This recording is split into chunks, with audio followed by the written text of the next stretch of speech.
Hello, ladies and gentlemen. Welcome back to Tailosive Tech live on YouTube. It feels so good to say that after several weeks of not being able to live stream. I do apologize. It was because of the very, very crappy Comcast internet we had on our trip. It was a surprise trip, so I wasn't able to warn you guys about it, but it was a good trip overall. It was just, the internet was not so great. It struggled to play, like, 480p content. So the videos that I was able to post were not in their normal 4K fashion, and they still took hours and hours to upload, but I was grateful that I was at least able to post a little bit while I was away. But yeah, we're kicking off. We have a lot of things to talk about in today's stream. I'll be trying to address the title and thumbnail because this was a report that I thought was kind of interesting. It's an exclusive leak from 9 to 5 Mac, and it's about reverse wireless charging on the iPhone still being in development and how it's supposed to work. But also we've got some comments from the Tailosive Tech Pro members. And if you're a Pro member, basically you get to ask questions before the stream begins. And I'll make sure to address them on the next stream. So I asked these questions like a week ago. But yeah, the first one, let me pull it up here. Good morning. I'm glad to see all the good mornings in the chat. Thank you. But I'll pull up the article here. It's from a few days ago. But essentially, they're still trying to figure out how to do it. But that's the funny thing about this article is, like, there is still technically, even though Apple doesn't brand it as reverse wireless charging, the hardware exists, and it's actually existed in iPhone since the iPhone 12, because that's exactly what goes on with the MagSafe battery pack. In case you weren't aware, you can plug in a lightning cable to your iPhone, and it will charge up, your iPhone will charge up the MagSafe battery pack purely just inductively. It doesn't connect to it via pins, not via cable. And we didn't even know the iPhone 12 was capable of doing this until they launched the MagSafe battery pack. So it means it has the hardware for it, but again, a common issue with expanding reverse wireless charging to, let's say, you want to charge another iPhone, you want to charge your Apple Watch, or you want to charge AirPods.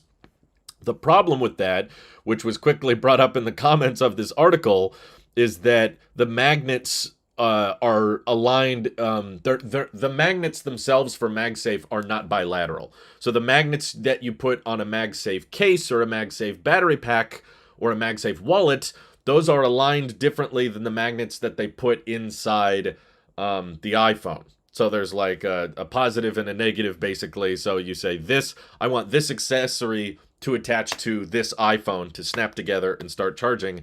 They are not bilateral in that way. So while the coils in the iPhone 12 may be able to accept a charge and give a charge, the most recent generation. Oh, thank you, Ethan Dabish, for all 14 months of support. Wow, that's very kind of you. Thank you. So that's, I guess, the biggest problem with adopting reverse wireless charging in iPhones now is that because those magnets don't align properly, the likelihood that Apple is developing a way for you to charge another iPhone inductively with your current iPhone, I think, is pretty low. However, I don't think that means that the exclusive report from 9 to 5 Mac is entirely wrong. Of course, it's not a very confident report because all they're saying is it's still in the works, Apple's working on it. That means that we may never see the light of day, and that therefore we can never really prove whether or not the article was correct or not. But I do think that similar to the MagSafe battery pack accepting a reverse wireless charge where the iPhone can give power to it inductively, there could be other MagSafe accessories in the future that are not, other iPhones or not AirPods, which personally I don't think it's a very useful feature. I've done it before on Android phones I reviewed where it's like, okay, let's just charge another phone because I can turn my Samsung Galaxy into a Qi charger.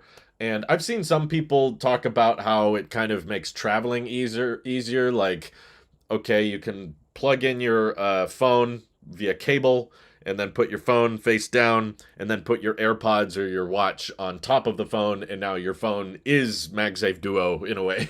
Or your iPhone becomes the AirPower, right?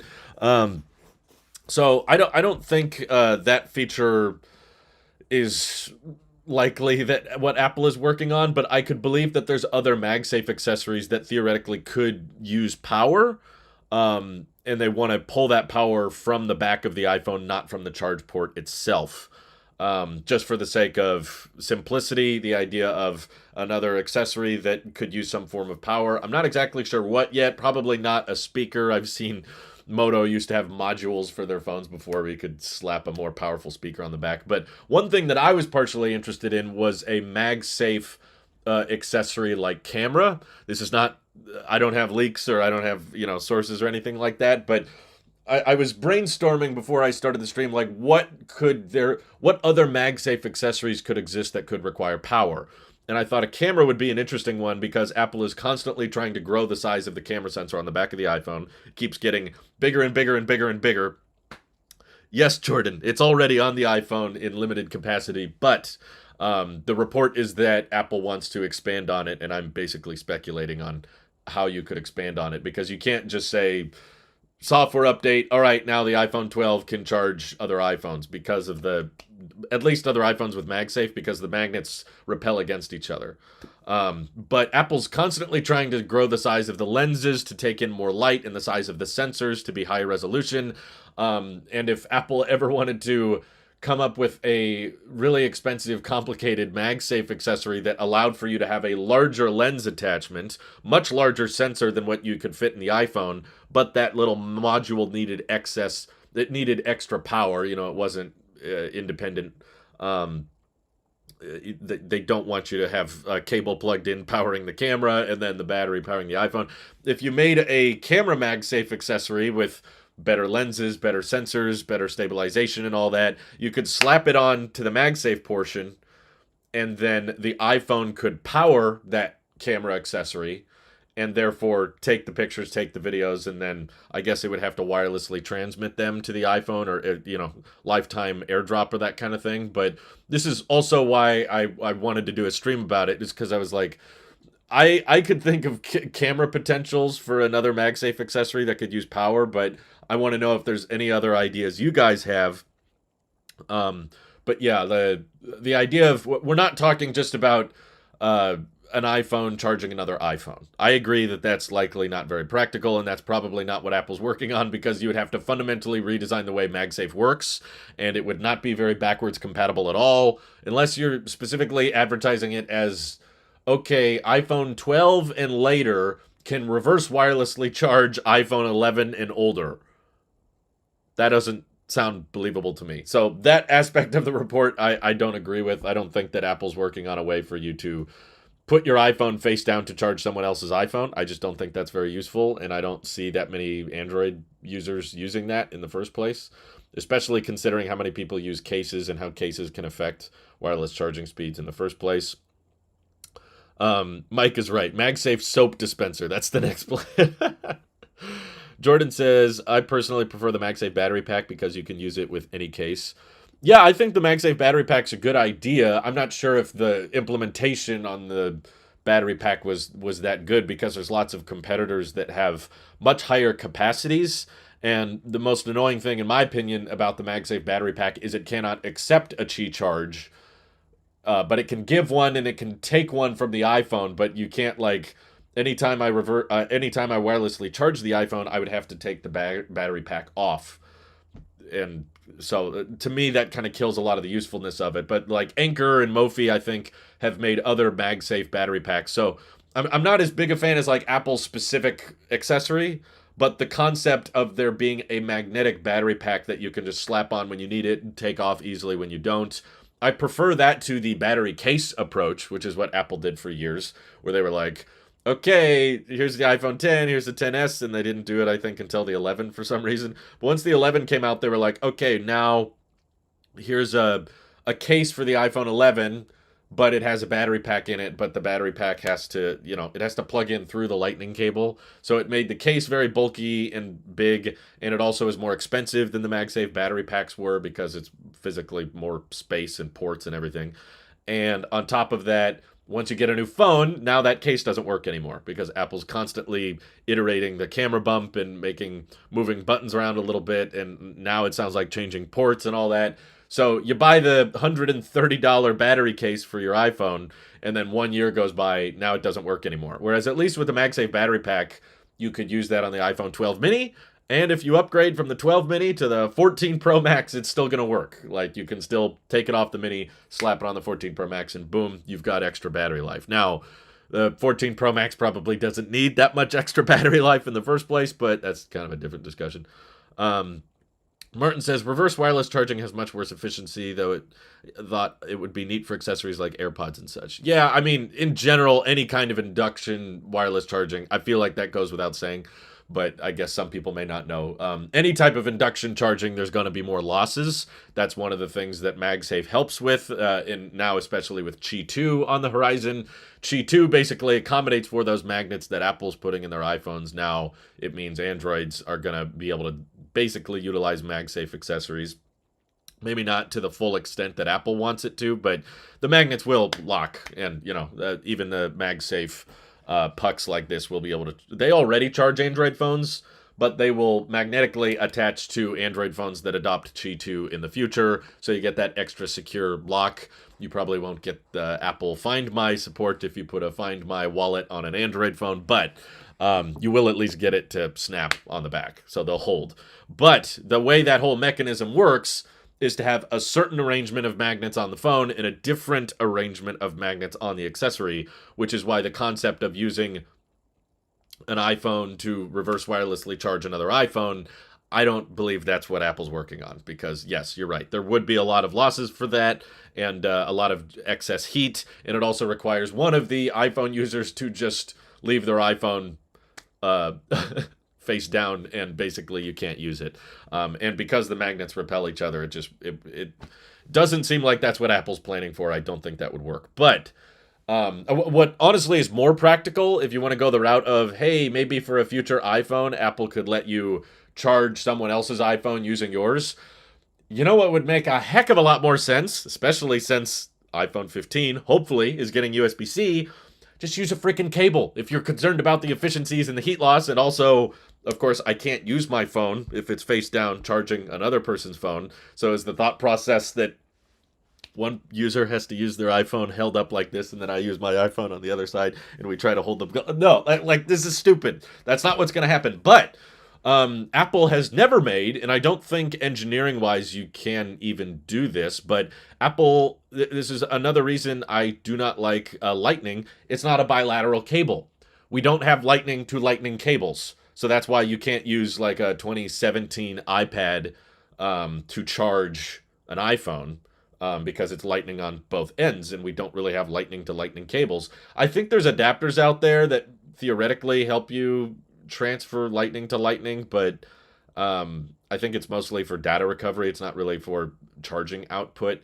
I don't even know if the iPad has the hardware to output a charge like that, but in case you weren't aware, iPads with USB-C, you can plug in a USB-C cable and then Lightning to the other iPhone, and you can charge an iPhone from an iPad battery. And it becomes even more, infinitely easier if both iPhones have USB-C. Now you can just plug in a USB-C cable to each phone, and I get Android already does this, but on iPhone you just have a little pop-up that says share power to the other device.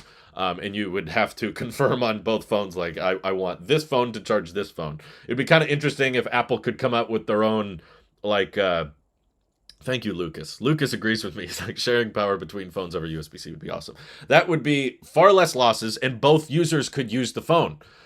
Because it's just a cable. So you could have one person charging the other person's phone. A good example would be like if one person has an iPhone 12 mini that's, got a 80% battery health, and the battery life on the 12 mini was not that great to begin with. So their battery's really low, but you have a brand new iPhone 15 Ultra, or whatever they call it, and you have a ginormous battery pack in your phone, and, your friend or your partner or whoever it is like, oh man, my phone's about to die. And you got, don't worry about it.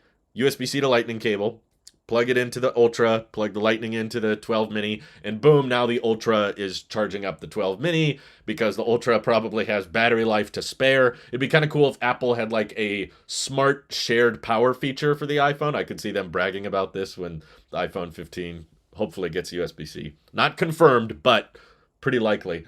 It could be like, iOS intelligently is able to communicate that this iPhone has a higher battery percentage than this iPhone, and it will try to basically reach percentage parity. That's its target. So whichever iPhone has a lower percentage, it will give the charge to that one until they're both matched. And then I guess maybe you could get a prompt that says continue charging if, I don't know, one phone has unlimited data through their carrier and the other phone doesn't, then maybe you want the smaller phone to actually drain the other iPhone until it's dead. But that'd be kind of interesting to see how Apple could do that. But yeah, this is the kind of thing that's possible with Type C that we cannot do with Lightning. But in terms of reverse wireless charging still being in the works for Apple, I think it makes more sense with MagSafe accessories. I just am not entirely sure what those accessories could be, whether it's a speaker, a camera, more battery packs. I guess they could be working on better ones or future ones that hopefully can receive a Qi charge so you don't have to take the battery pack off, or maybe trying to think if there's a way a car mount could dig, or you know what a good idea was that I've seen from other companies, active cooling system.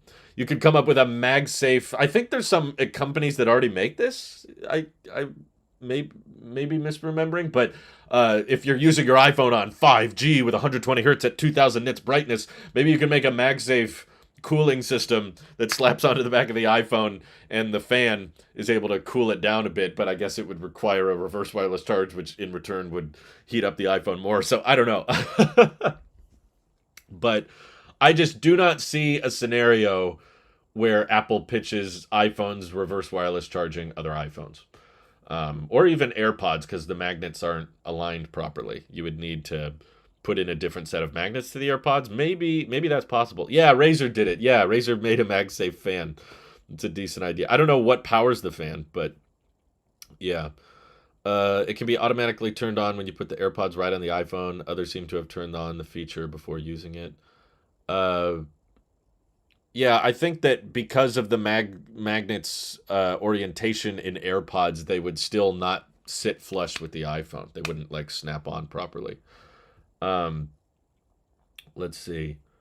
Is it worth my 12 mini with 80% battery condition to iPhone 13, 14? I don't know your financial situation, or if your iPhone is dying on you before the end of the day. It depends on if you work like a desk job. I don't think battery life is all that big a deal because you can get a charger that's at your desk or in your car, wireless or wired. I don't care.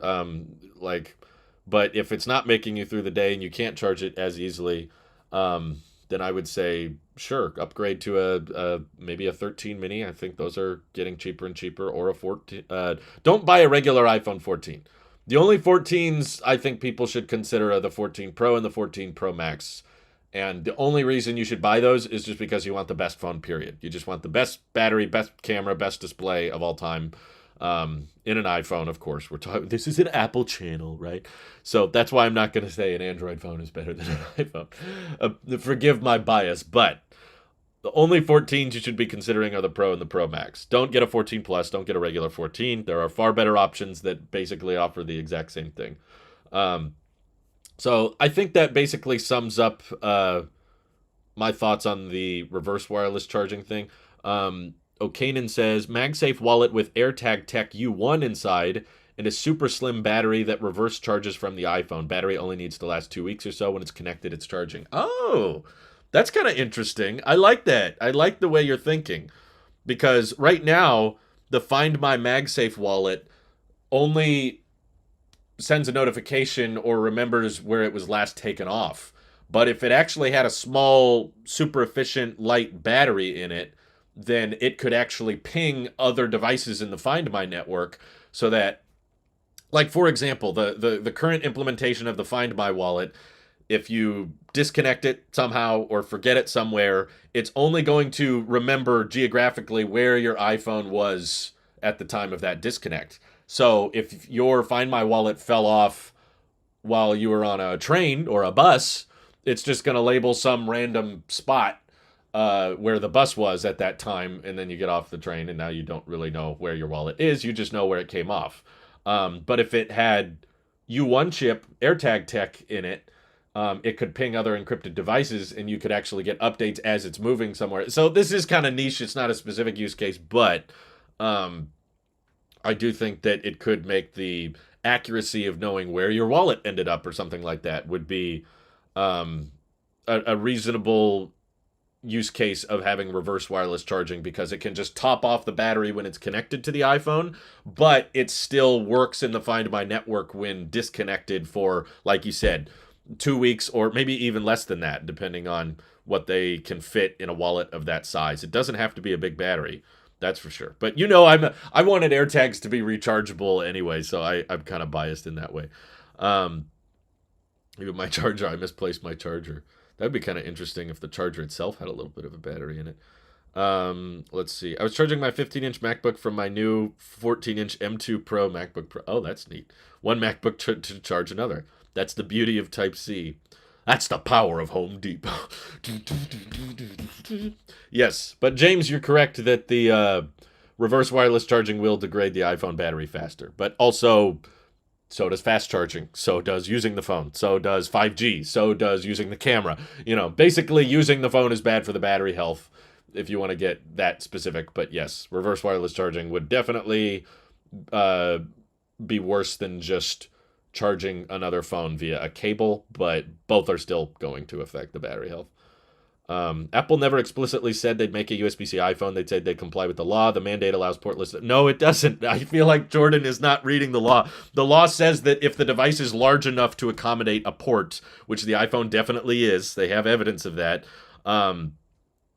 The law was made specifically for Apple, pretty much. I mean, it affects other things, like it affects keyboards and mice, but the law says if the device is large enough to accommodate for a port, it has to be Type-C. So I don't think you could just drop the port from the iPhone and say, oh, see, it's portless now. But also that doesn't fix the problem. It delays it. At the end of the day, there is government legislation in multiple countries, not just the European Union, but in Brazil and in India as well. They're passing legislation about there being a common connector, and there wouldn't need to be a law if Apple had already switched USB-C on the iPhone. I don't think there would be as big a push, but the iPhone is basically one of the most popular devices in the world that is not using Type-C. So they passed that law to enforce that, yes, Apple, we want you to switch to Type-C. This is the main target of this law. So even if Apple found some kind of loophole and said, see, we don't have to actually use USB-C, the EU isn't going to be like, darn, they got us. Oh, shoot, I guess we give up now. No, the EU will change the law or go after Apple again until they get what they want. So that's why I don't think it's a good scenario. Again, it's not that... I agree that Apple never explicitly stated they'll make a USB-C iPhone, but Apple also never admits that a future iPhone is coming. Apple always likes to admit that the current iPhone today that's available is great and you should buy that one. But that they hardly ever make reference to next generation iPhone will have this because that affects present day sales. So of course Apple never will say, even if it's 100% a lock-in, they would still never admit that a USB-C iPhone is coming. But the good sign is all of the leakers, all of the analysts are all pretty much agreement on there being USB-C on the iPhone 15. I have not seen a single leak or a single rumor claiming otherwise. And I think that given Apple has pushed for USB-C so hard on MacBooks, iPads, and Macs, it's just logical. I don't think a law should need to be passed. But portless creates a lot of problems. There's a lot of reasons to not buy an iPhone because it's portless that could annoy people. Whereas there's a ton of things you can upsell people on by going with Type-C. I don't agree with the law personally. It hurts innovation if they can't make a portless device. Portless is not innovation, like, in my opinion. All portless does is create more problems. I guess the iPhone looks a little bit cleaner, but in my opinion, Apple's not pushing for innovation very much because the logic is, well, what if something better comes along than USB-C? Well, something better than Lightning came along, but Apple's still not using it. Apple's whole argument for keeping Lightning is e-waste. So that's their mindset with it. Their mindset isn't, well, we want to do portless. Their mindset is, we need to keep Lightning because that's what all iPhone users currently have, and we want them to be able to reuse their old cables. If you told all of them that, well, we're portless now, Lightning doesn't work, that creates a crap ton of e-waste. But you can easily convert every Lightning cable into a USB-C cable. You cannot easily convert every Lightning cable into a MagSafe puck. Just fundamentally the way wattage and losses work.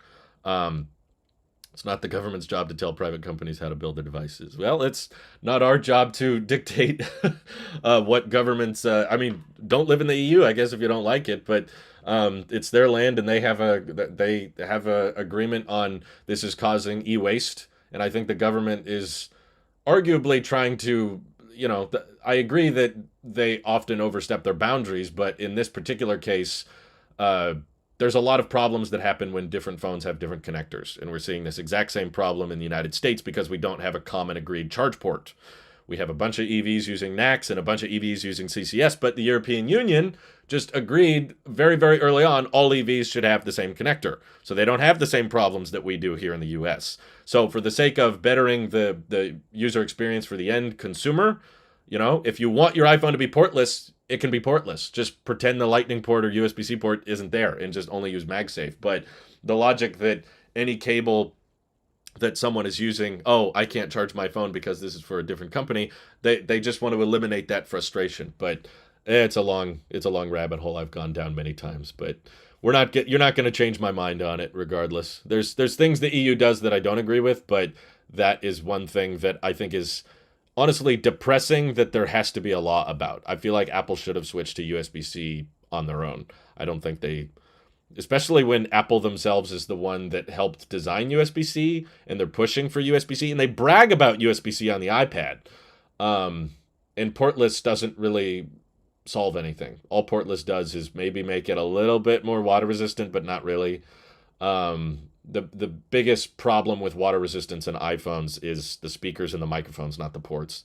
And it makes it harder to charge the phone. It makes more energy waste. It makes it harder to do data transfer speed, to reset, because you have to do it more wirelessly. And it makes it harder to get footage off, especially if if we're comfortable with Apple selling 1 terabyte iPhones, then you should be very uncomfortable with the idea of a portless 1 terabyte iPhone to get all of that data off just at the speed of Bluetooth and Wi-Fi.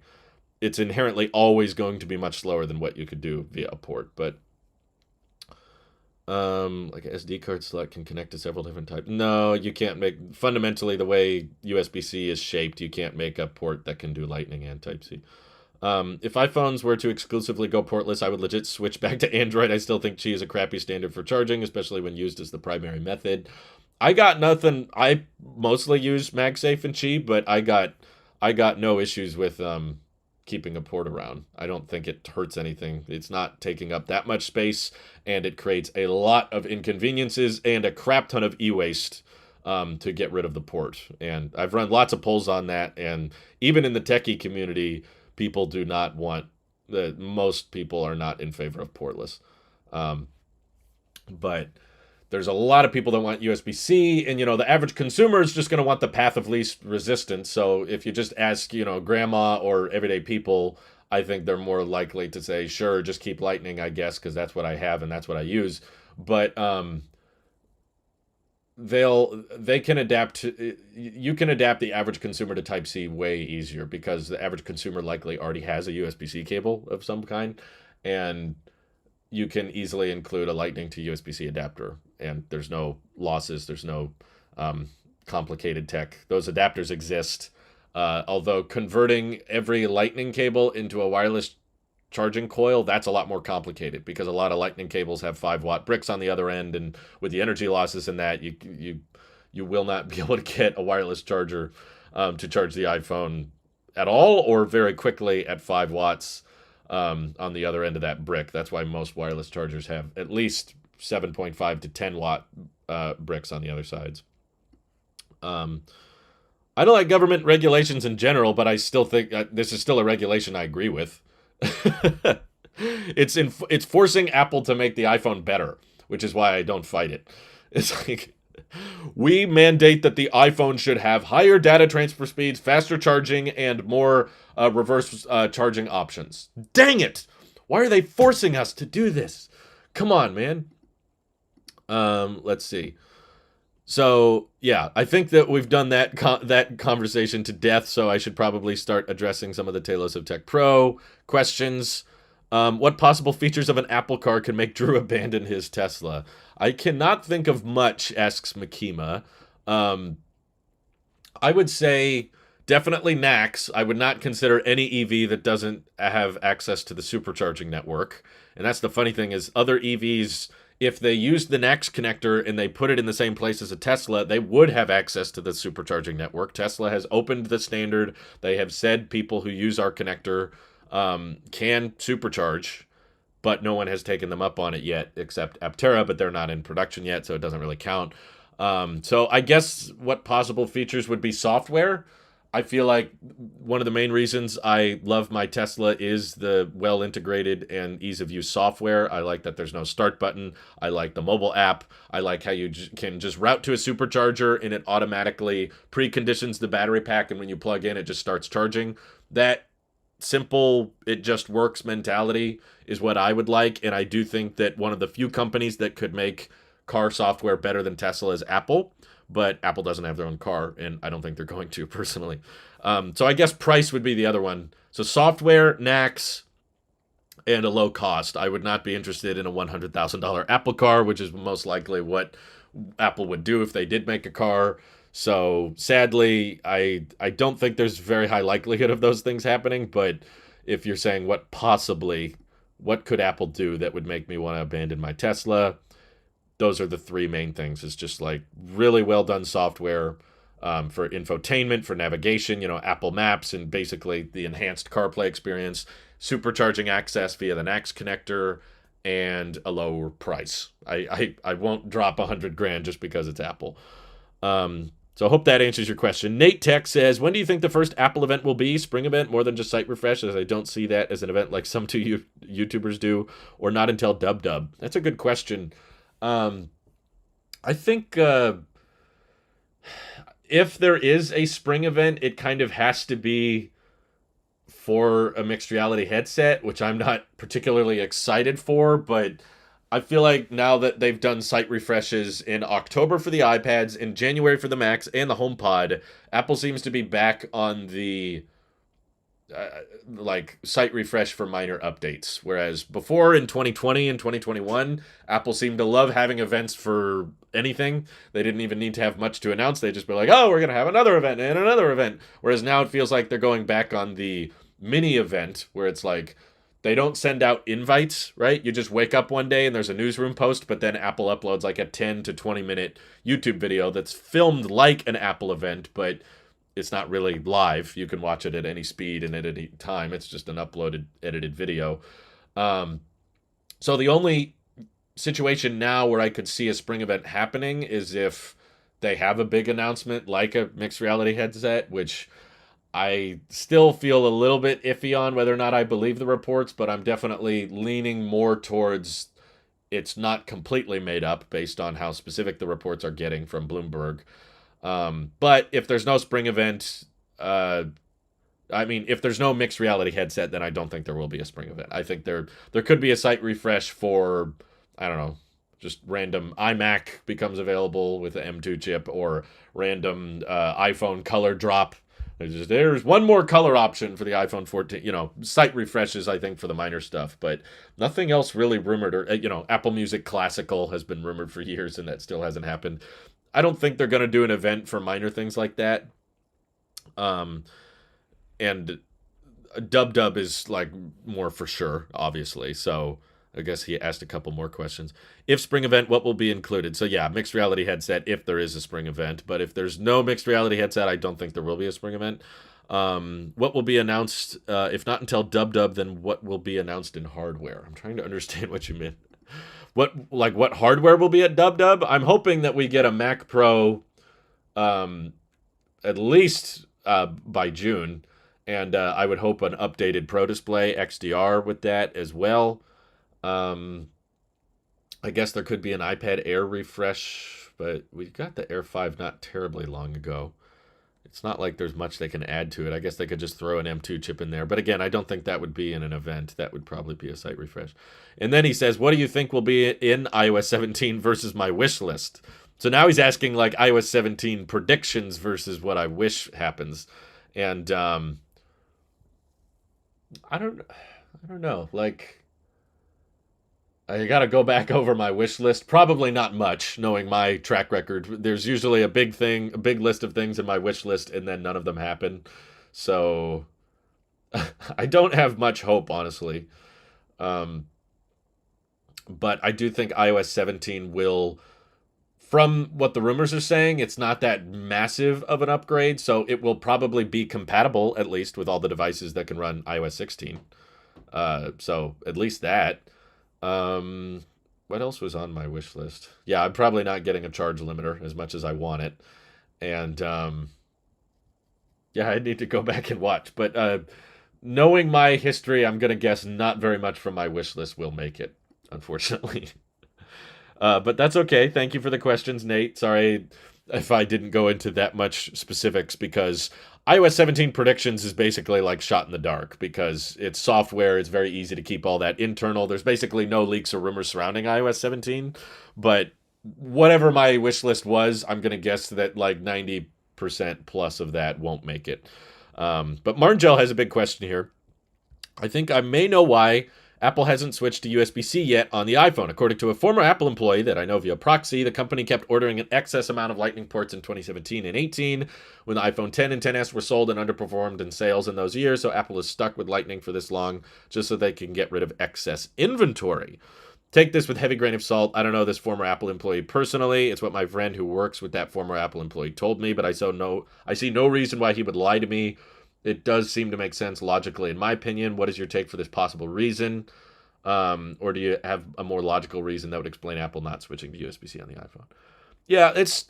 I don't think your friend is lying to you, but I do think that there's likely employees that don't know the official reason. Like Apple employs tons and tons of people, but the number of people that are actually in control of the will the iPhone switch to Type C or not is incredibly small. There's probably a team of like less than 10 people that ultimately decide what the iPhone is going to do because that impacts a lot of Apple's day-to-day decision making. So it's not completely unreasonable to assume that Apple has just bought a ton of Lightning connectors and they need to use them up, I guess. But I don't think that's the sole reason they haven't switched. Like, there's likely been opportunities to be like, would you like to renew your contract for Lightning connectors?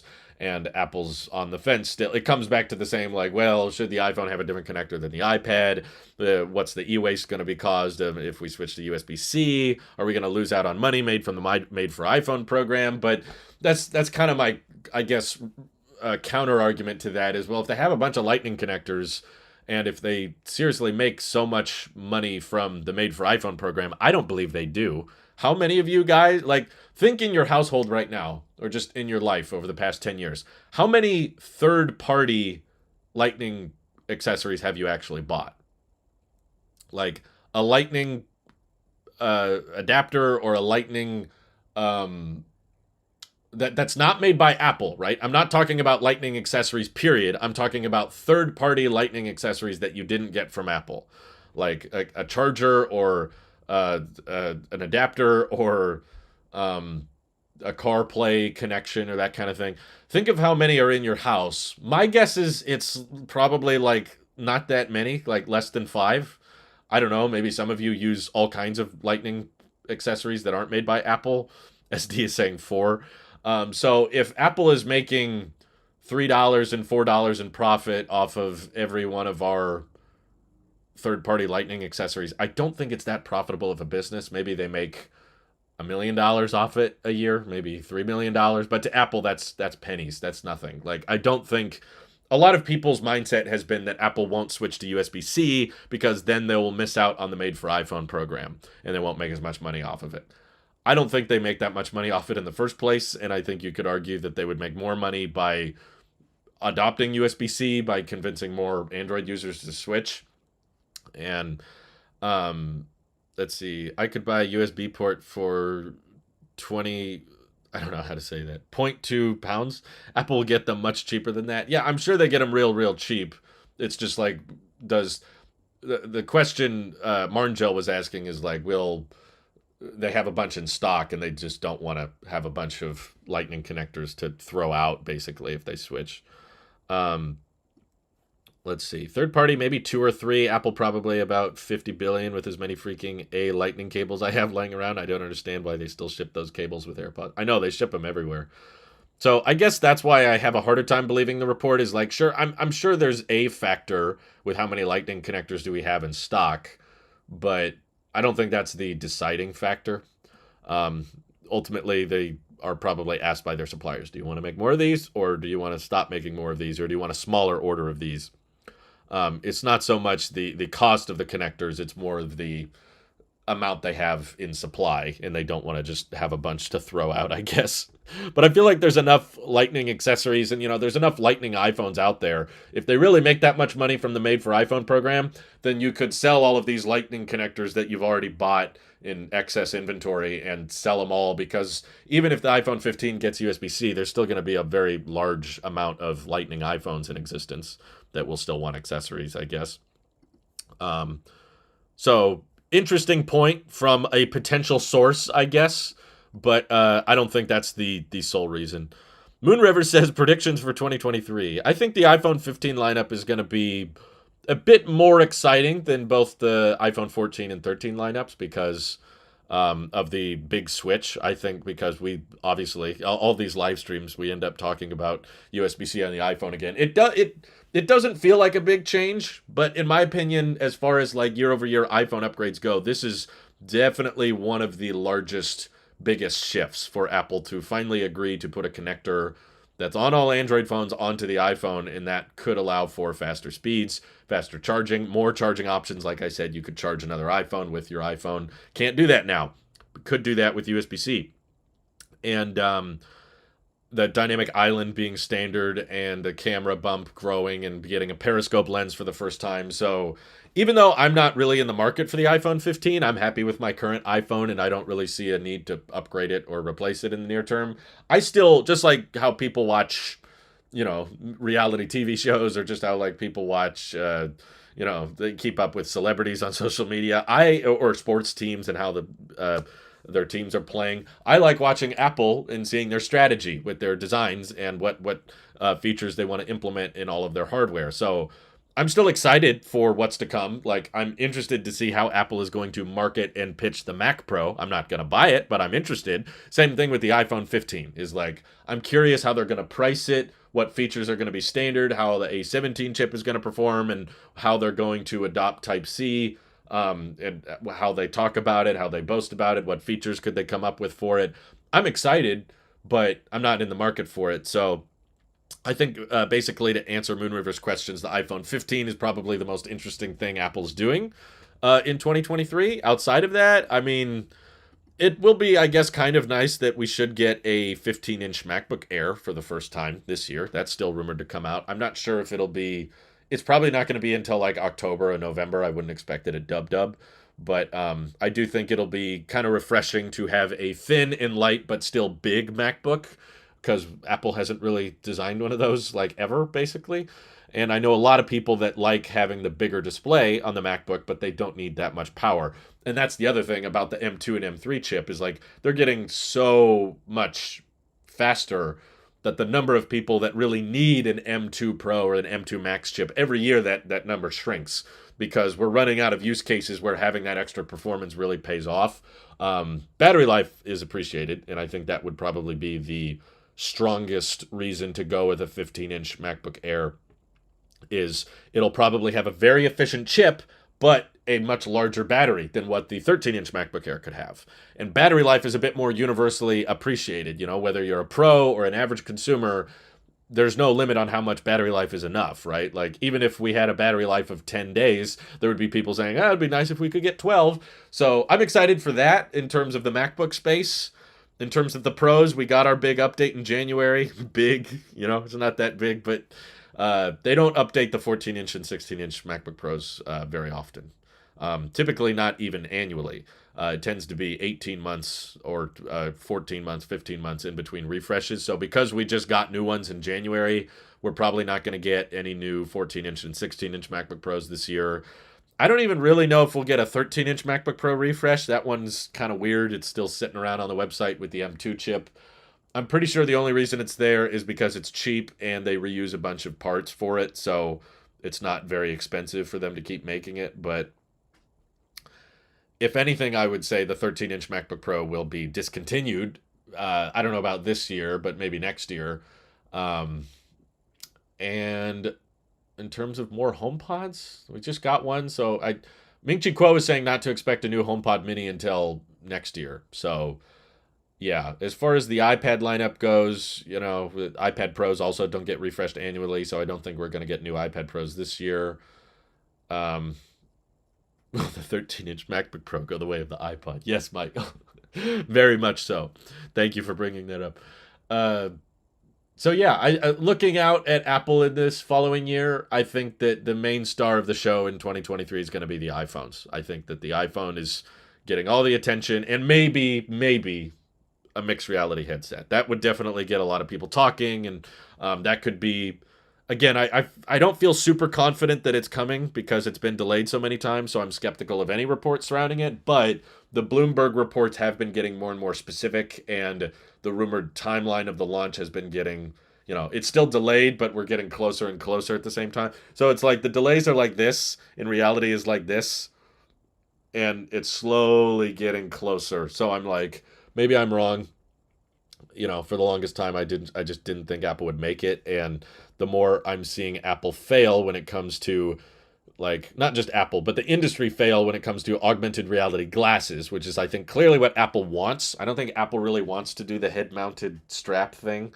They were hoping that with augmented reality, they would be able to go straight to glasses, which are more lightweight and portable and more passive. You could wear them all day, like you wear your Apple Watch or AirPods. A headset that covers your vision with a strap, that's not something you can wear all day. It's not fashionable. The battery life, it's not socially acceptable.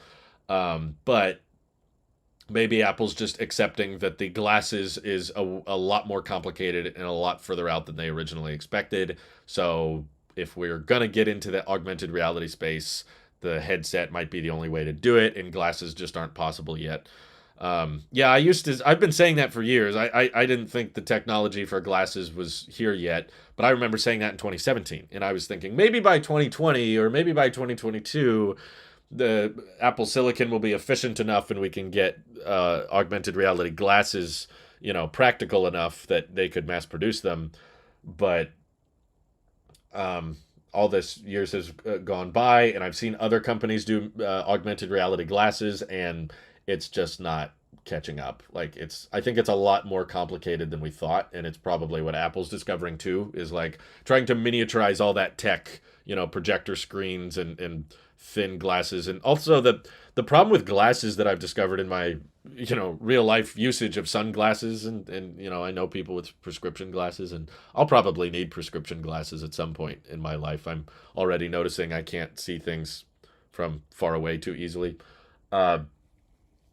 Like, people misplace them and lose them all the time, or they fall off your head and they fall in, the sink or the toilet or the ocean, or, and you step on them on accident and they slip between the couch cushions. And glasses are just inherently a very fragile thing for so many people, and any type of Apple augmented reality glasses are going to be easily $2,000, $3,000. So trying to make them durable on top of all that is very, very challenging. So Apple might just be admitting that mixed reality headset is the only way we can really get into the AR space, unfortunately. They admit that they won't publicly admit it, but internally they admit that glasses would be better, but they're just not possible.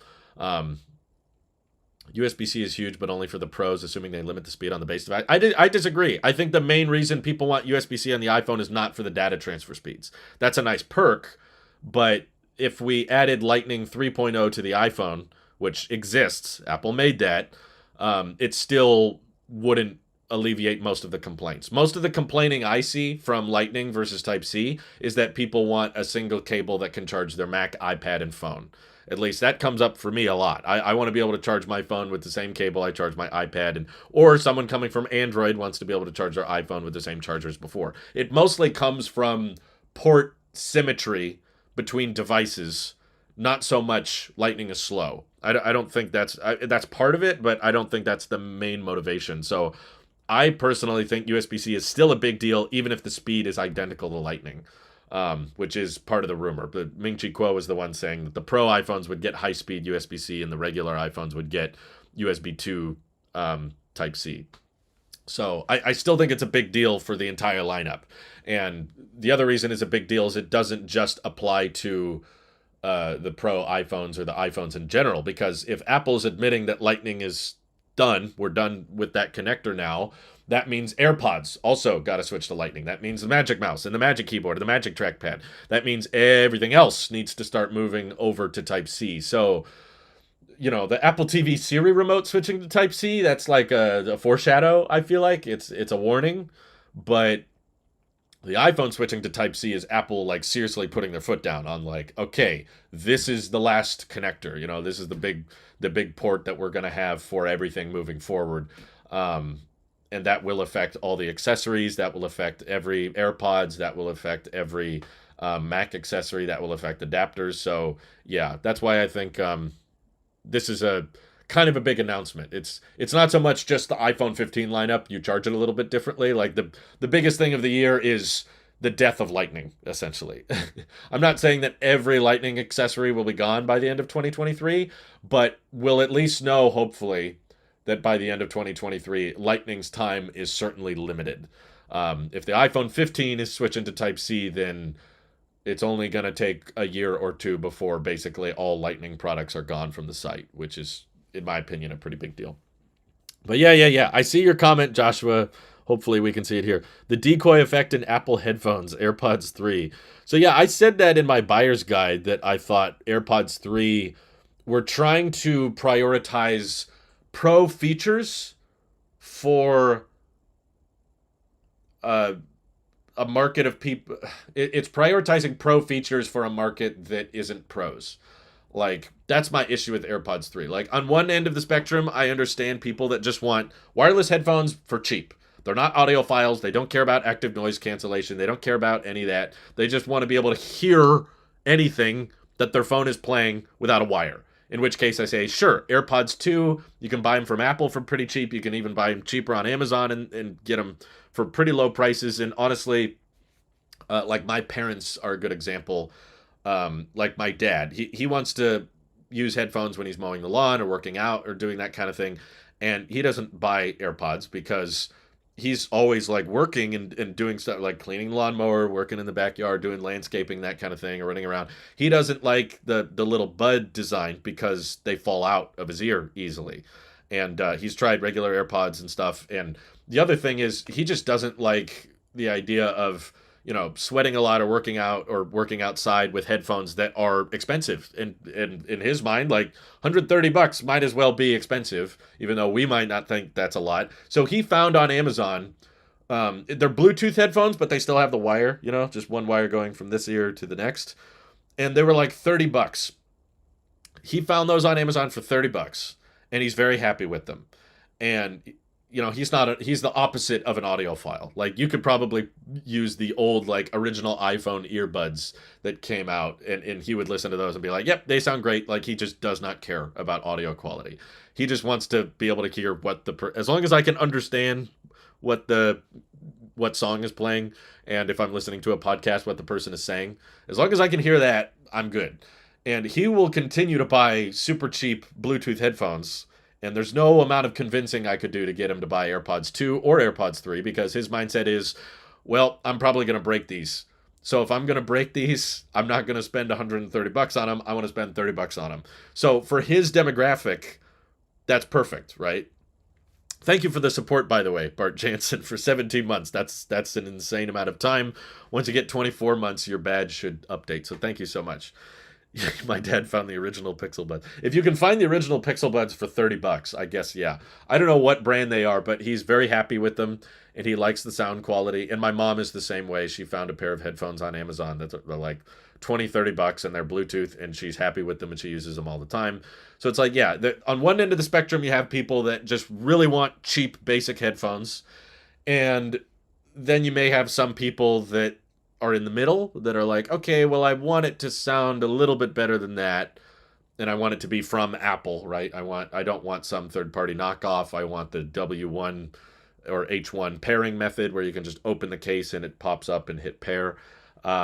in which case AirPods 2 I think is good at that. It's $130. They sound okay. They're not the most amazing in sound quality, but this is what I would put in the middle because a lot more affordable than AirPods Pro. Sound quality is not the best, but it gets the job done. I still think, honestly, they sound great. My wife uses AirPods 2 all the time. She's happy with them. But if you want something more than this, it's usually because the sound quality is not good enough and you want active noise cancellation. And I feel like, okay, if these aren't enough for you, then AirPods Pro is the next inevitable step. And I have a harder time finding a market for AirPods 3. I find AirPods 3 a lot more niche.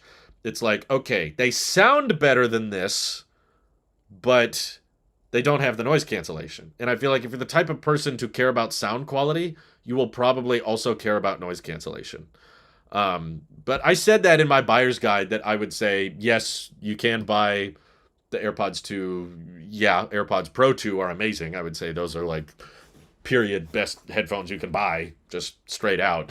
AirPods 3 is like, I'm going to say don't buy them. I just feel like if you're spending that kind of money, you should just commit all the way and get the Pros because the Pros are so much better. But I got some comments on that video saying, no, AirPods 2 don't fit in my ear. AirPods Pro, I don't like the rubber suction cup. You know, they don't like that rubber tip on the end. And they don't care about noise cancellation, but they do care about audio quality. So I didn't get a lot of those comments, but I saw a couple that were like, no, AirPods 3 are what I need. They fit my ear best, and I like the audio quality. So I'm like, okay, it's kind of a weird in-between. I'm not saying there's zero market for it, but I do think of the AirPods lineup, that is like, not counting AirPods Max, that's like its own separate thing. We don't talk about AirPods Max. Yeah, it's weird. AirPods 3, though, is like, I have the hardest time finding a market for that, so I guess that's why I'm okay saying don't buy it in my buyer's guide, because it's like, if you're on the fence about AirPods 3, you probably shouldn't get it. The only people who should get AirPods 3 are those who absolutely know they need it for a very specific reason. So if you're asking for my advice, a recommendation, it means you're on the fence about something. And I'm like, if you have to ask, don't get it. The only people who should get AirPods 3 are the ones who don't have to ask, essentially. But I think that covers the, let me just refresh real quick to make sure. Yeah, I think we've covered all of the Tailosive Tech Pro pre-questions for the stream. So I can check out the chat now. Yeah, you need an iPhone class CPU and battery life equivalent to iPhone video playback time. Oh, for the glasses, yes. Google Glass was, I wouldn't say ahead of its time, but it was not practical, that's for sure. We desperately need a total Magic Mouse redesign, and that is a good excuse to use USB-C. I know a lot of people hate the Magic Mouse design. I grew up with it, and I'm very comfortable with it. I've never had hand cramps, and I've never been on...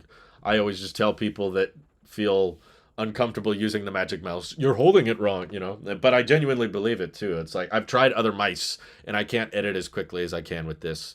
So, yeah, that's why I would be fine if they just updated this with Type-C. Although what I think would be better than Type-C on the Magic Mouse is MagSafe. It's definitely big enough for it. You know, if AirPods Pro can charge via MagSafe, then this definitely can. So if I could just, when I'm done for the day, drop it on a MagSafe Duo like this, and it tops off, and then the next morning I take it off and it's at a full charge. I think that would be a lot cooler than the stupid cable plugged into the bottom like that. But I'm willing to put up with crappy charge methods if the battery life is super long. So the battery life on my Magic Mouse usually lasts me 6 weeks to 8 weeks, so 2 months basically. If I only have to plug it in upside down once every other month, then I don't really care. It's like, yeah, it's annoying, but you don't do it very much in the first place. Let's see. I mean, AirPods 3 changed shape to AirPods Pro shape. They did. AirPods Pro have never been comfortable to me. AirPods 2 changed the shape to AirPods Pro, which made them no longer comfortable for me. I still love the OG AirPods. What do you mean AirPods? I think you mean AirPods 3 changed their shape to AirPods Pro. Yeah, I was not very comfortable when I reviewed the AirPods 3. They didn't fit in my ear all that well, and they, because of the size of the bulb being bigger, it just felt a little bit more intrusive to me. And comfort-wise, AirPods 2 still fits me best. What is the best way to contact you with comments or suggestions? Twitter and Discord, I would say, is where I'm most likely to be. available, and I do read the comments, so um, that's probably the best way to do it. Um, I'm already running into issues. It's very difficult for me to just tell everyone to email me because my email is swamped with brand offers and everyone wants to sponsor me, and none of them have gotten the memo. I guess I keep telling them I don't do sponsorships and I'm not interested and I don't want to do all these partnerships, but it doesn't matter. So I'm probably just going to take away the email access to the people that have it.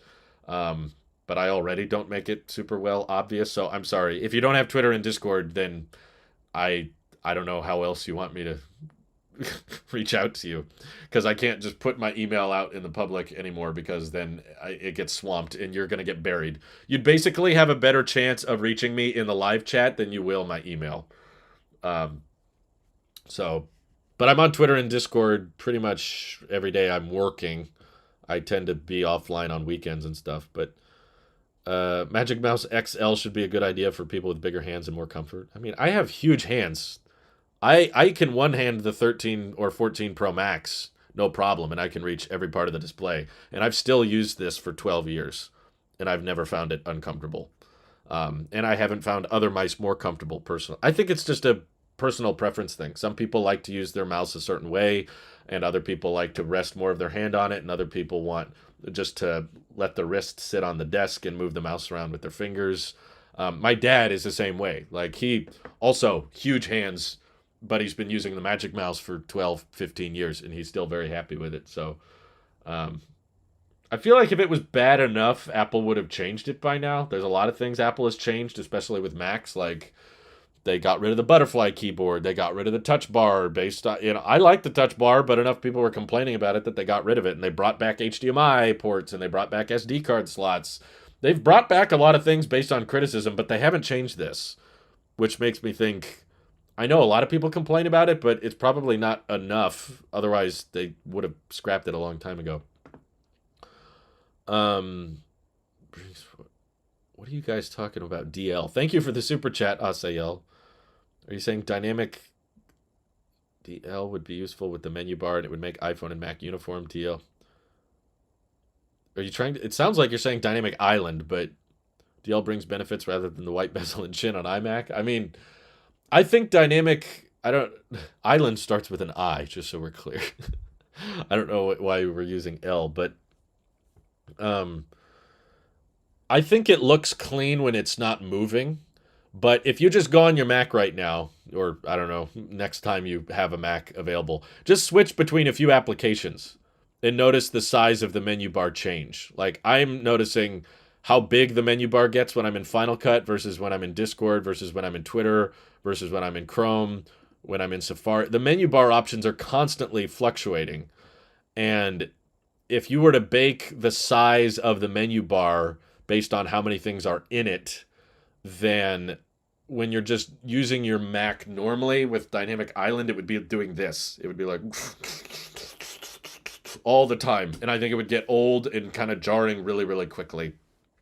And it's okay if it's already the Mac and the iPhone are not going to be very uniform, because the Mac isn't a touchscreen and the iPhone is, and the Mac is 16 by 10 and the iPhone isn't. And like, it's okay for there to not necessarily be identical, overall design schemes with every single Mac, in the same way that MacBook has a rounded bottom and a flat top, whereas the iPhone has flat top, flat bottom.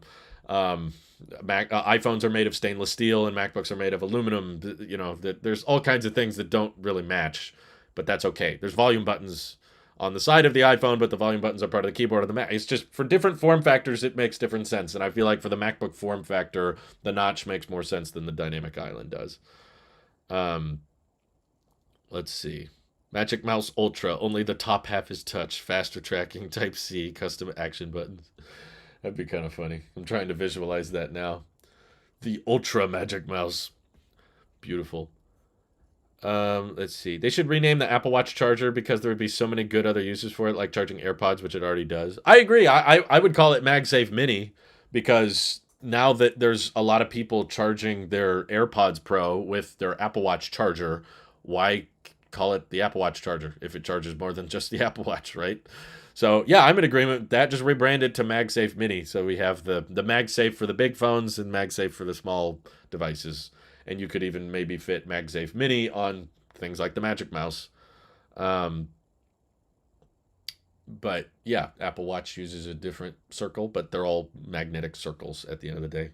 How long do I think it will be before iPadOS software can completely replace a laptop? Possibly forever because of how Apple fundamentally views iPads. I think we'll probably need a change in leadership. Um, Jordan, if you have AirPods Pro 2, you can charge them with your Apple Watch charger, but AirPods Pro 1 doesn't support it. Well, with the current view of iPadOS in the executive teams, they do not think iPads should have the same functionality of Macs. And there's a lot of just straight up laziness with the iPadOS team. It's not just, boy, I wish I had macOS and Pro apps. It's like, no, basic things like optimized battery charging are still not there. There's no excuse for that. There's no reason. Like, that's not, well, maybe on the iPad, no. You have it on the Mac, you have it on AirPods, you have it on the iPhone. You can't make the argument that, well, big batteries don't need optimized battery charging because they have that on the Mac, which has way bigger batteries than the iPad does. So batteries big and small support optimized battery charging unless it's on the iPad. And they advertise things with the new iPad Pros like with the M2 chip we can record in ProRes, but you can't even do that with the native camera app. You have to download a third-party application to access ProRes. You don't have to do that on the iPhone. They advertise ProRes on the iPhone and you can do it straight from the native camera app, but on the iPad they're like, well, you got to do it through a third party. This is straight up like negligence. They're just like, they don't even care. And unless we get a shift in leadership and a just fundamental vision of like, okay, iPads should be able to do everything a Mac can because they have the exact same silicon on the inside and they have keyboard and mouse support. So why the heck can my MacBook have optimized battery charging or a calculator app or, you know, basic things like Final Cut? Like, and Final Cut can run on very, very old, slow Macs, and yet it cannot run on an iPad because it's an iPad. It can't do that, right? Because it's not supposed to. iPads are supposed to be limited. You know, that's always that argument of like, well, it's supposed to be different. It's supposed to be more user-friendly. Oh, that's why the battery deteriorates faster. Got it. It's just stupid. So I don't think with the current leadership, iPads will ever be able to fully replace a laptop. I mean, they can partially do it now, but that's been the case for 7 years. The 2015 iPads could replace laptops for some people. The 2014 iPads could replace laptops for some people. If all you needed your laptop for was YouTube and email and web browsing, then yeah, the 2014 iPad could replace your laptop. But there's always been different use cases that only MacBooks could do or laptop 2-in-1s could do that the iPad still can't.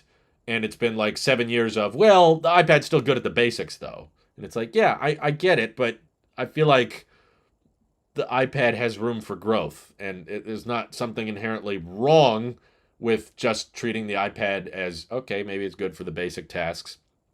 But now, especially when you're giving it such insane hardware, like if you're just saying iPads are good for the basic tasks, then you don't need to put an M2 chip in there. You don't need mini LED. You don't need 2 terabytes of storage and 16 gigs of RAM. You don't need a Thunderbolt port if you're just saying iPads are good for the basics. But if you're going to put that kind of pro hardware in it, then that means the pro software should come along with it. And I feel like it hasn't, personally. Let's see. Prefer the Magic Trackpad over any mouse.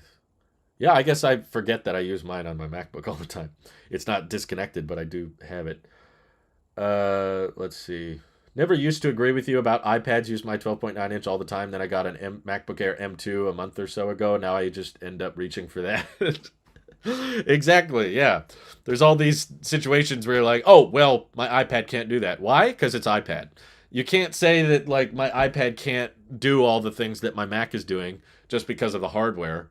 No, like 95% of the time it's, well, because it's an iPad and it's because it's running iPad OS, it can't do that. It has the hardware to do that, but not the software, which I think is the biggest gap between software best taking advantage of hardware. It's in the iPad compared to any other Apple product. Like, I don't feel like there's that much more the iPhone could do if it if iOS was more properly updated. I feel like iOS pretty much takes advantage of what the iPhone hardware can offer. I feel pretty similarly about the Mac. There's some little things I would like them to change. But for the most part, with the current hardware available, Mac OS allows you to take full advantage of that hardware. And same thing with the Apple TV, same thing with the Apple Watch, same thing with the AirPods.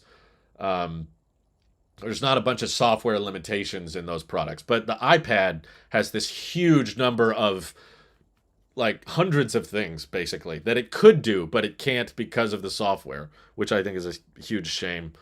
And that's why I'm probably not ever going to update this until we get a change in leadership. So I stand by my point that I've made in the past. The only way to convince me to upgrade my iPad is if it can replace my MacBook. I'm not interested in buying another secondary device because all I really use my iPad for currently is photo editing, like video thumbnails, and I can do that now with the Apple Pencil 2 in the 2018 iPad Pro. Even if this stops getting software support, that's not that important to me because I don't use this for much else other than thumbnail creation. So even if it doesn't get iPadOS 20, I still can make thumbnails with this. So I'm not because iPadOS updates are so small and so minor. Like, ooh, weather app. I don't put much value in.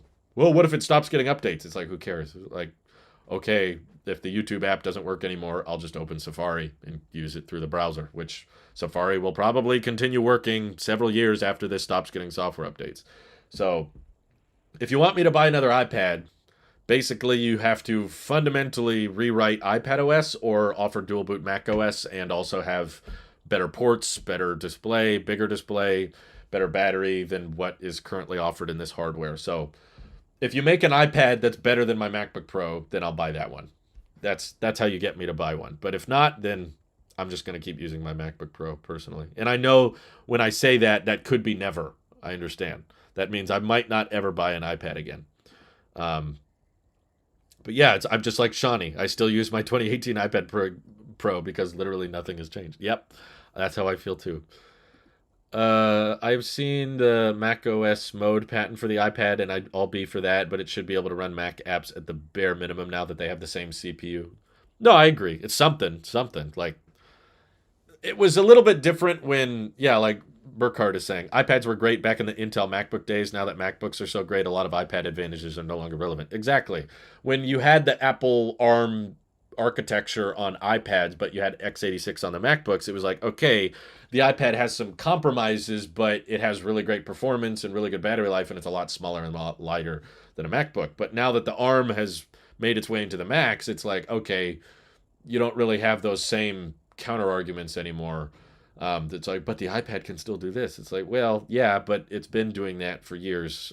So you don't need a new iPad. You can buy a $400 iPad that can basically do everything an iPad is good at.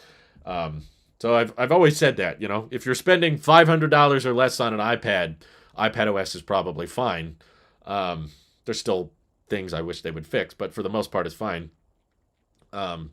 But when Apple's still trying to sell you on $1,500, $2,000 iPads, that's when I'm like, yeah, no, that doesn't need to exist. Um, iPads and Macs will probably merge into one anyway soon, especially I think this is the case after the 20-inch foldable MacBook iPad device rumors came. Those rumors have been around for years and they've never really gone anywhere, so I don't have a lot of faith in those, but I believe Apple is constantly prototyping foldable tech, but they're probably always coming back to the same conclusion, which is that this isn't very good, it's not very cheap, and it's not much better than what we already have. There were rumors about folding iPhones back in 2020, and it's 2023, and they still never went anywhere. But I think that there might always be a reason to have a MacBook versus an iPad. I don't know if I agree with the idea of them fully merging. Maybe in the way distant future, maybe like 20, 30 years from now. But for the foreseeable, like, couple decades, even if iPads did everything I want, they wouldn't cannibalize the sales of MacBooks because MacBooks would still be bigger. They would be easier to bake in better speakers to and more ports than the iPad can offer, and they'll probably be cheaper spec for spec. You know, if you try to price match an iPad with a MacBook, the iPad's like $500 more. You know, if you try to find like a M2 MacBook Air versus M2 iPad Pro with the same amount of storage and the keyboard case and everything, the iPad tends to still be more pricey. So even if they made a two-in-one iPad that could do everything my MacBook could and everything an iPad could, it would probably cost $1,000 to $2,000 more than my MacBook cost. Which means that if you don't care about the Apple Pencil and having a touchscreen and all that, the MacBook is still probably going to be the cheaper buy, and you'll probably still be able to fit a larger battery in it. Foldables are a gimmick. The technology isn't fully there yet. I don't think that's a technology problem personally, and I wouldn't say yet. I think I've reviewed several folding phones, and I think the technology is pretty dang good. I think it's a feature problem. It's not a hardware problem. They can find a way to make a hinge go back and forth over and over and over again and last, and they can find a way to make like Snazzy Labs has shown countless examples of how durable his Galaxy Z Flip is. Those screens, while they are plastic, they can still take quite the beating. The problem is the feature of folding is not very helpful. It's not very useful. And it always complicates the product, always. It doesn't matter how cheap it gets. It always will result in the battery life being worse or there being more parts and components because you have to accommodate for a hinge. And that will always be fundamentally more expensive and more complicated than just a simple slab of glass with a display and a bigger battery. It's just my experience reviewing them is they're not that useful. Yeah, like a lot of people that I've seen with folding phones end up not even folding them up. They'll, like the flip phones, they'll just leave unfolded in their pocket or purse because they don't want that extra step every time you open it. It doesn't unlock that many use cases, but it inherently makes it harder to build and more expensive, and it becomes more of an annoyance. And like, I just think there's something very simple and intuitive about a glass rectangle that the second you pull it out of your pocket, the display's on. You don't have to decide, oh, do I want to open this up or do I want to use it closed, or is this a action that deserves me unfolding? It asks you have to decide how you want to use your phone every single time you pull it out of your pocket, and I think that's just too much for people. After my use of it, I just think it's not that the hardware hasn't caught up, it's just that the feature is not that useful. Let's see, waiting for a new 5G iPad mini, in the meantime sitting with my iPad Air 3. I thought the iPad mini got 5G. Or are you just saying you're waiting for one in the mail or something? I don't know. But let's see. iPad Pro 12.9 inch, a terrible value considering a $1,500 MacBook Pro exists with even better hardware than it for cheaper spec, matching it with a Magic Keyboard.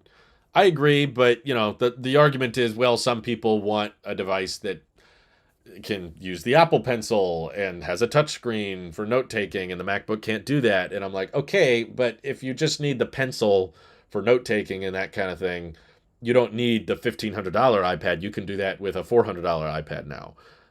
You don't need to spend all that money and get all that extra performance, because if you're the type of person that says, well, if I buy that 2018 iPad, I'm going to have the A12X chip or the A14 chip, and I really want the M2 chip. Okay, the type of person that wants the M2 chip over the A14 is going to care more about apps like Xcode and Logic and Final Cut and, you know, more pro workflows if performance is the question, in which case iPadOS can't really scale up all that much with the current software available to it and with the I/O limitations. You know, there's not even a headphone jack on the iPads.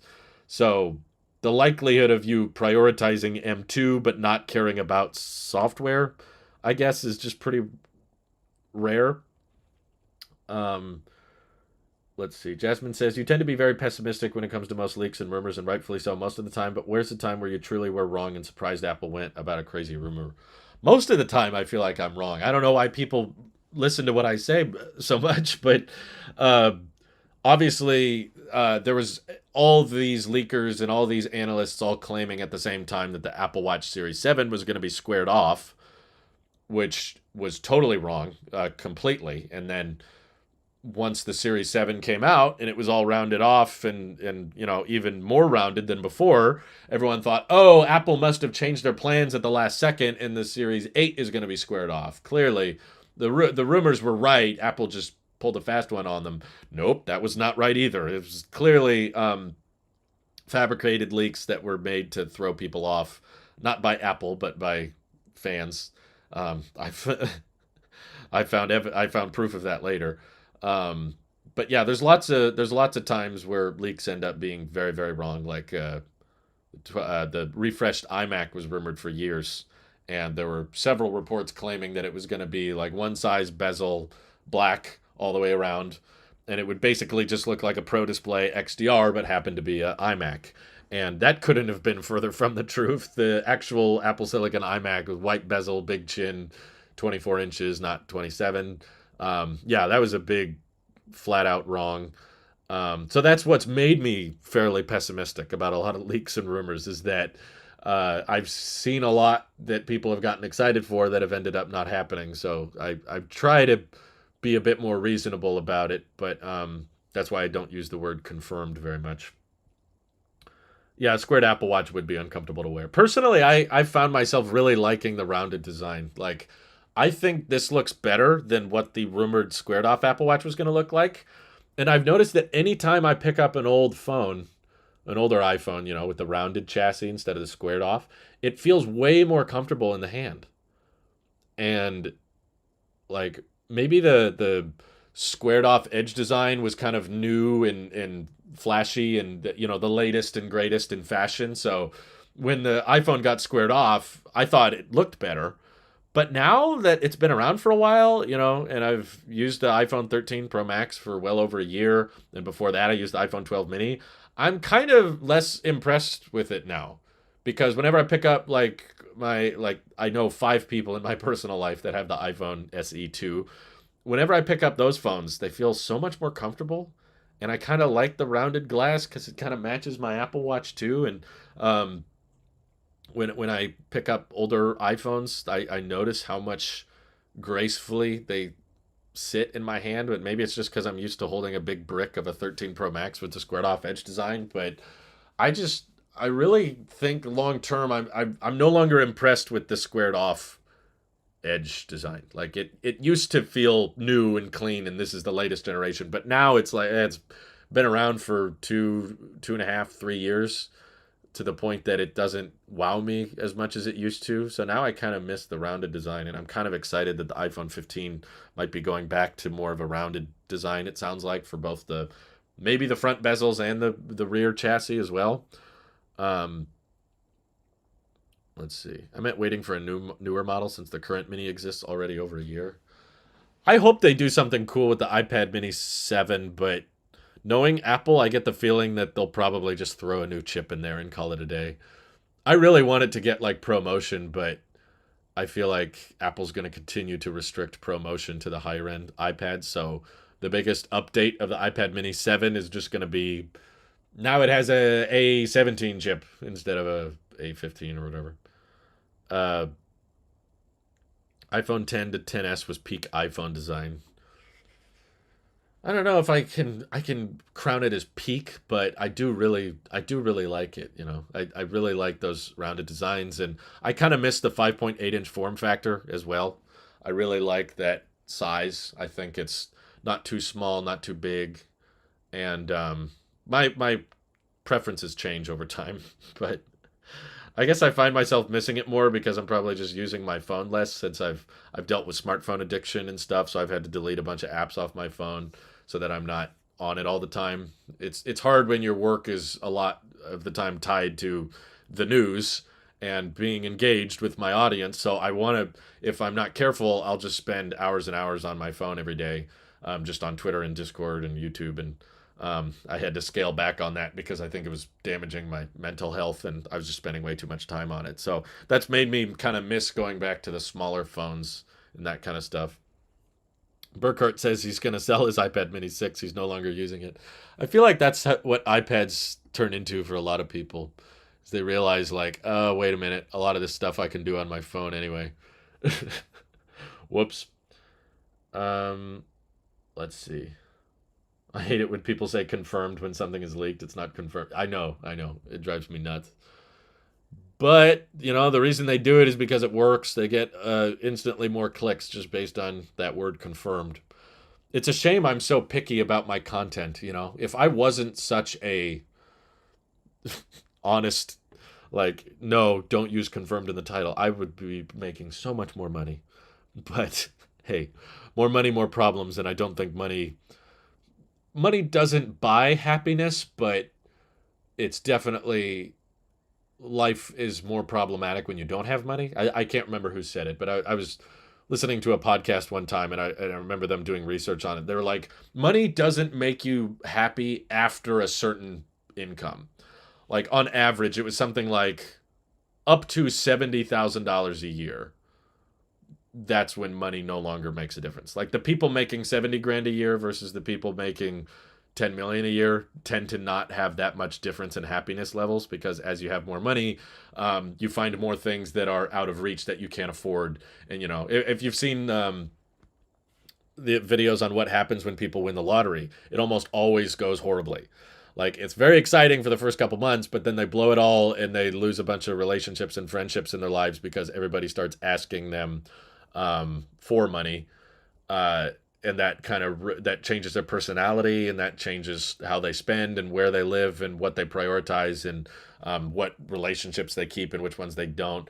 So it's like, obviously, yeah, kind of like what Katrina is saying. Money buys relief from misery, I suppose. Yeah, I would say obviously I agree that the people living on $10,000 a year are much less happy than the people living on 70,000 a year. Yes, like that. There's a lot of strings attached to the statement of like money can't buy happiness. It's like, well, no, but you know, like there's definitely a lot of problems that come up in life if you can't afford basic things that you need, whether it's clothes or a reasonable place to live, or you can't support your loved ones, or you can't support your family, or you know you don't know what you're going to eat. So I don't agree with that mindset that money can't buy happiness, but I do agree that to a certain point it no longer helps you. After a certain amount of income, it starts to not help you all that much, and that there's bigger and bigger things you can buy, but you'll always find something you can't afford, and you'll want to stretch your budget, or you'll get greedy and stuff. Oh man, I really wish I could afford that too. You know, once you, that's why you notice like all these billionaires keep working. You know, like I don't understand why, if you ever had like more than a couple hundred grand coming in as income in a month, why do you keep want to? Why do you still want to work? Think of all these celebrities, all these actors. They have millions of dollars. They don't have to work again a day in their lives, but they keep working. It's because they inflate their lifestyles, or they want to feel like they're contributing in some way. Like just retiring on an island with a bunch of money isn't fulfilling. Like you have that lifestyle creep, and you get comfortable where you are, and you're like, I want a little bit more though. I know I'm a well-known actor, but I want to be the best actor. You know, you just escalate it higher and higher. So humans are flawed. That's, we've talked about that on the stream before, and I think that's why, you know, assuming that a successful YouTube channel or a successful content creator is just the one that makes the most money or the one that gets the most views, I don't agree with. I think that people too much tie success to money, and like the people who have way more money are more successful. That's not necessarily true, because you can be pretty unhappy with your life and pretty sad and still have a bunch of money, and still be unsatisfied with where you are. Um, Money buys you the opportunity to focus on your own mental health and passions. Whether it makes you happy or not beyond a certain point depends on your approach to life and maturity. That's well said, Gail and Kioma. I agree with that. Yeah, which is why I would say the average income number for that statement changes depending on where you are in the world and what inflation is, of course. But I do think there's kind of a graph, you could say, where it's like, okay, making more money solves more problems from life and saves you from, you know, misery and relief. It can buy happiness, but after this point, it starts to it starts to just kind of show you what you can't have, and it can make you want more. It's like you have enough, but you're convincing yourself it's not enough. And I really, really hope I'm not part of the problem with that, because on my channel, I've often, you know, especially in the earlier days, promoted like, hey, here's the latest and greatest this, and Apple released this, and you can justify spending this much money on this. And I'm worried that my channel may have been a force for convincing people to buy tech that they don't need. And I'm pretty sure there were a decent number of people I convinced to buy Apple products that didn't, or not necessarily Apple products, but more expensive Apple products that they didn't need. And I don't want to be the person that convinces people that they need to spend their money on more and more expensive things that they don't necessarily need, because I don't think that's a good way to spend your life. And I also think it's dangerous to constantly assume I need the latest and greatest this, I need the latest and greatest that. And I kind of want to encourage people to save money where they can and kind of focus on the essentials, and, you know, not, especially when there are people in financially hard times. I would hate to know that there was someone in a difficult financial position that watched my video and decided to buy an iPhone or an iPad or a Mac that was overkill, that cost more than it should, and that purchase that they made put them in a worse financial position. Like that's what I hope I didn't do, but probably did because of how many people watch my videos. So I want to try to focus more on certified refurbished and on sales, and you know, I have some plans that I'll go into later in the year, for how I'm going to be trying to kind of live by example with trying to get by with less and that kind of thing. But yeah, I definitely agree, that at a certain point money doesn't make you, it's not linear. It doesn't, like, I don't think a millionaire is less happy than a billionaire. I think they both are probably, depending on where they are in life and how they structure it. Uh, there's, there's a surprising amount of truth to more money, more problems. It's a funny statement, but there is, and it's very easy, you know, to be in the not rich position.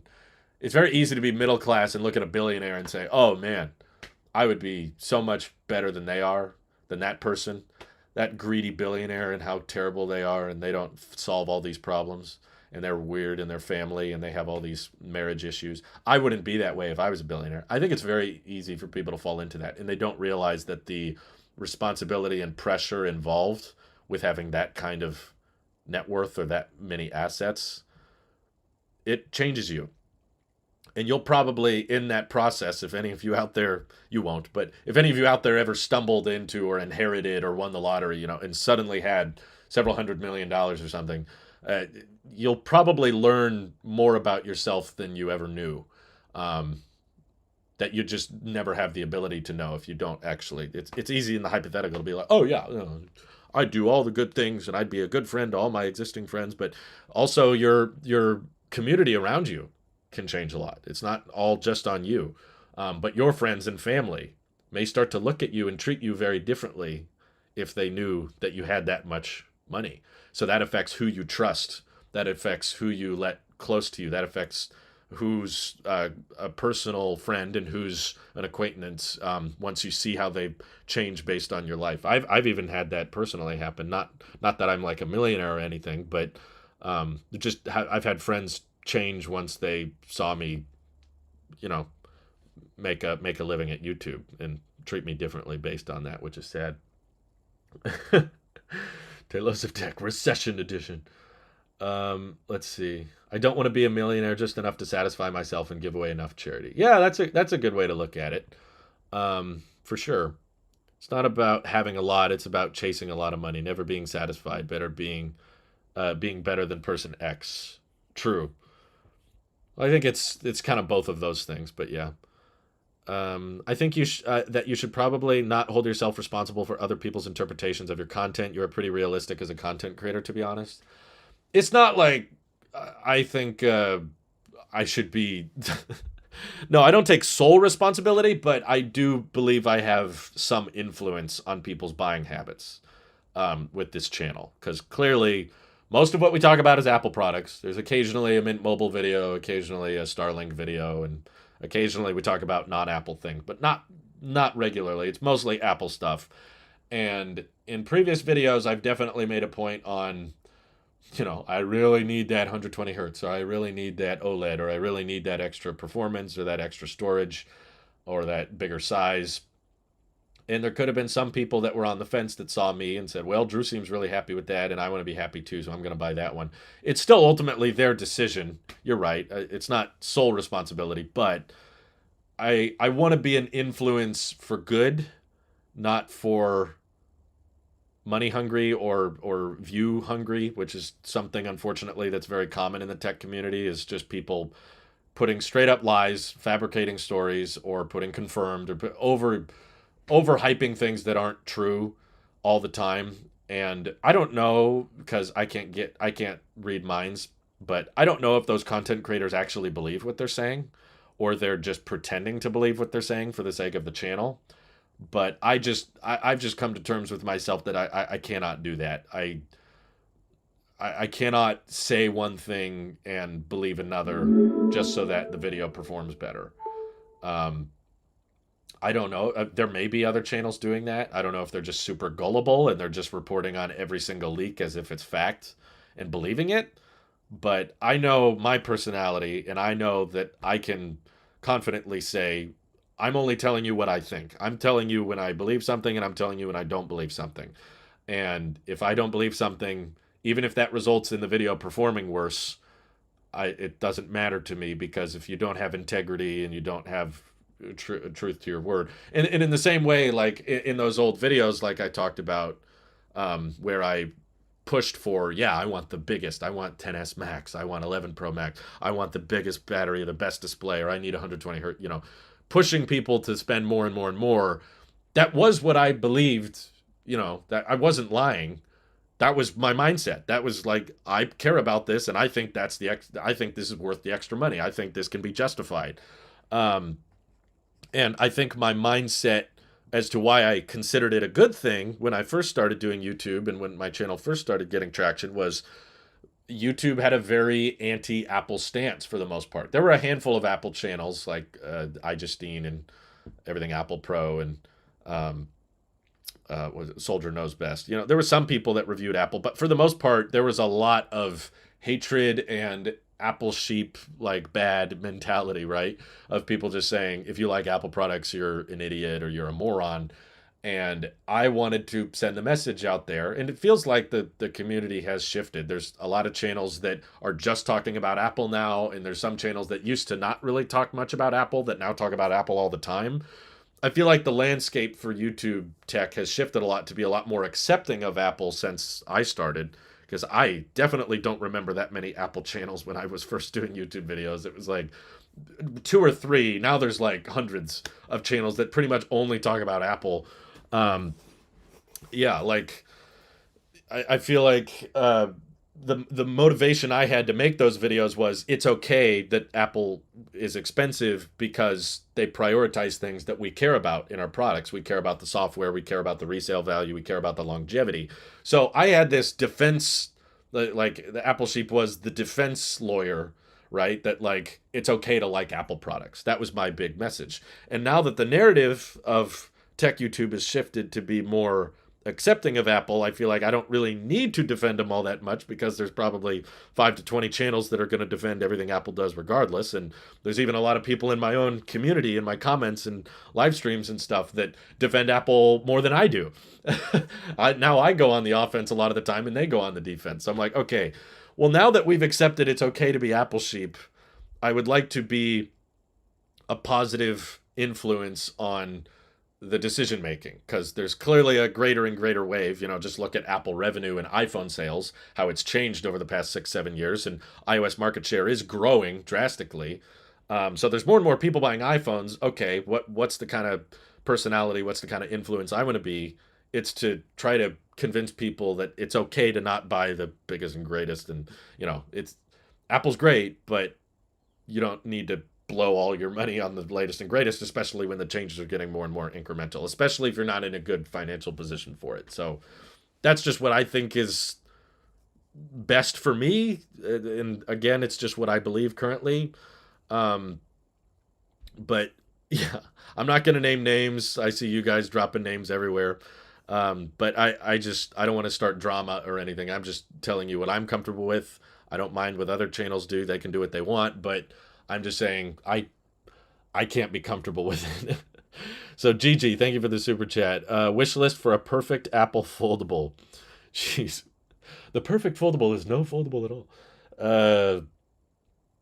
I guess I would love my best case scenario would be like something that's the size of an iPad mini when unfolded, like 8 inches or so, but could be like an iPhone Ultra when folded. Um, if it would it run iOS or iPadOS? Therefore, would it have a calculator or so? Um, so yeah, I feel like a 6.8 or 6.9 inch iPhone folded, and then a 8.8 inch, sorry, not 8.8, just a regular 8 inch iPad when unfolded, and it has Apple Pencil support, it has USB-C, Face ID, ProMotion. Probably you could fit even like a sounds crazy, but like a M2 Pro chip or something, a binned Pro chip or something you could fit in there. I guess that would be my dream scenario. But yeah, just give it the best cameras, give it the best everything, and you could just have the one iPhone that does everything type device, I guess. Um, that's the best I could think of.